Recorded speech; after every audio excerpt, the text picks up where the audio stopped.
વડોદરાના કમાટીબાગમાં શરૂ થયેલી પ્રાઇડ પરેડ શહેરના વિવિધ માર્ગો પરથી પસાર થઈ હતી।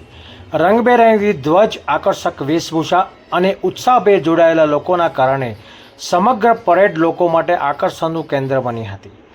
દેશના વિવિધ ભાગોમાંથી આવેલા તૃતીય લિંગી અને LGBTQ સમુદાયના સભ્યોએ આ પરેડમાં ભાગ લઈ સમાનતા, સ્વીકાર અને માનવ અધિકારોનો સંદેશ આપ્યો હતો।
નમસ્કાર, મારું નામ માયા ઉર્મિલા કોહલી છે। મેં એક ડાન્સ ટીચર છું અહીંયા બરોડામાં, અને એની જોડે જોડે સંસ્થાઓ જોડે મળીને જે LGBT રાઇટ્સ માટે કામ કરે છે એ લોકો જોડે મળીને પણ કામ કરતી હોઉં છું મેં।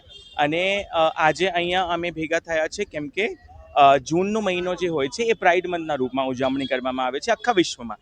જે ઉજવણીઓમાં આખા ભારતમાં રેલીઓ નીકળે છે, ઇવન વિશ્વમાં પરેડ જેને કહેવાય છે અમારી ભાષામાં, અમે પ્રાઇડના રૂપમાં એને કહીએ છીએ। અને એ આખા વિશ્વમાં ઉજવણી થાય છે, એવી રીતે વડોદરામાં પણ થાય છે। વડોદરામાં દરેક વર્ષ થાય છે।